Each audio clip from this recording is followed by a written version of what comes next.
नमस्कार मंडळी. तर मी आता इथे बनवत आहे एक पावडर. ती जेवण झाल्यानंतर थोडीशी खायची. त्याला आपलं पचन सुधारण्यासाठी खूपच उपयुक्त आहे. तर माझी ती मी नेहमी बनवून ठेवते. तर आज संपली होती. स्वयंपाकही झाला. थोडासा टाईम होता मम्मी पप्पा येईपर्यंत. तर म्हटलं चला आता पावडर संपली ती इथे मी बनवून घेते.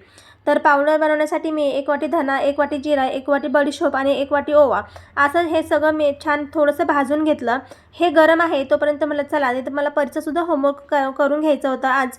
तर हे जे मिक्सचर आहे ते थोडंसं थंड होतं आहे तोपर्यंत मी लगेच आले इथे परीचं होमवर्क घ्यायला. तर नेहमी परी स्वतःहूनच करते, पण कधी-कधी त्यांनासुद्धा कंटाळा येतो आणि मग त्यांना आपल्याला असं घेऊन बसावं लागतं ना. मग त्यानंतर मी तिचं सगळं छानसं होमवर्क करून घेतला. तिला थोडंसं पोएम वगैरे पाठ करायची होती ते सुद्धा तिच्याकडनं मी करून घेतली. तोपर्यंत जे माझं मिक्सचर आहे ते सुद्धा छान थंड झालं होतं. छान त्याची पावडर बनवली आणि अशी एका डब्बीमध्ये भरून ठेवली. आता ही एक 15 ते 20 दिवस तरी मला जाते. त्यानंतर मी लगेच गेले मार्केटमध्ये भाजीपाला आणण्यासाठी. छान थोडासा भाजीपाला घेतला. घरी आले. तर पण नंतर जेवण झाली. घरी सगळी कामं आवरून झाली.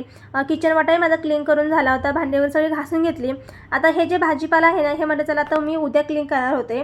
म्हणलं नको. पण कारण की झोपण्यासाठी टाईम होता. म्हटलं चला आता उद्याचं काम आजच करून घेऊया. आणि सगळा भाजीपाला आहे ना, हा मी नीटनेटका व्यवस्थित अरेंज करून ठेवला.